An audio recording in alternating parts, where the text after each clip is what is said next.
pound person fit in a size 2 dress? Impossible? You have to meet Jane. Isipin lang si Jane na may bigat na 8.12 pounds. Nang magdalaga, umabot sa 190 pounds ang timbang niya. Minsan na rin pumalo sa 250 pounds ito. I've had low self-esteem, emotionally, physically also medyo tumataas na yung blood pressure, symptoms of diabetes, and syempre yung mga youth, very hyper. Then ako makikidya, maya-maya, nagpa-palpitate na ako, hindi na ako makahinga, teka lang. Dahil dito, nagdesisyon si Jane na gumawa ng aksyon. At sa loob lamang ng 8 buwan, kamanghamanghang nabawasan siya ng 70 pounds. Ito ang kanyang sekreto. First, I surrendered everything to God. From the past also, the words that were spoken in my life na hindi maganda, that one I have to surrender to God and let go as well. And then, I received His healing in my life. Yung ginawa ko naman po in the natural, on that day itself, I stopped eating fried foods. I stopped eating pork and beef. I'd eat fish, veggies, and chicken. And then I'd have some dessert also, like once or twice a week. I'd give myself a break. With the switching to healthy habits na eating, you have to combine it with exercise.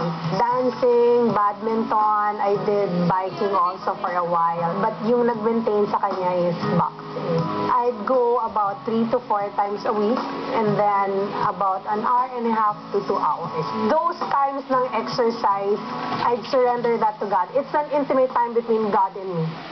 Kung noon ay XXX ang size ng damit ni Jane, ngayon nakapagsusuot na siya ng size 2. Nagkaroon na rin siya ng kumpiyansa sa sarili.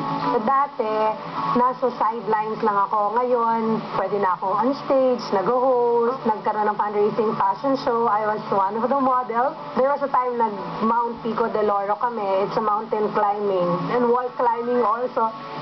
Patuloy na hinahamon ni Jane ang sarili na gawin ang dati imposible.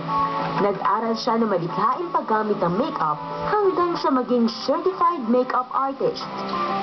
The Bible says that you have to have faith in order to please God, and He is a rewarder of those who diligently seek Him, and He will not give you anything that you cannot do. And tama na yung bukas na lang, hindi, ngayon na. Iba talaga yung naging motivation ni Jane, no? Oo. Nakita mo, she really persevered. It's not easy. It's no joke to lose 70 pounds. But she was determined and she really worked hard at it. And now, look at her. She's a beauty. And that perseverance, non-stop yun. Oo. Talagang nag-self-control siya talaga, di ba? Fruit of the spirit, no? Di ba? Talagang, yun. Anyway, so, ngayon, she's also just so willing and just so wanting to help others also overcome yung kanilang mga weight problems. And she's so believable because nanggaling siya dun. She can easily tell them, look at me, look where I came from. Ganito ang weight ko. Ganito na ngayon ang weight mo. Saka ka-text ko siya recently, talagang she's into mga self-improvement, mga programs na, you know, physically also. That can be a real blessing also to others, diba? So nag-makeup, nag-aral siya, nag-short-term course siya ng makeup. So in an exclusive school, sabihin ko pa kung saan school. Anyway, so gano'n, she's actually even offering us her services here for free. Nag-volunteer siya. Why not? Sige, we'll So contact her. I'm so proud of you, Jane. Many more like you, and I wish, hanggang ngayon wish pala yung I'd be like you. Excuse me. Okay, so we'll be back shortly. Stay with us. Don't go away. More coming up. Sino?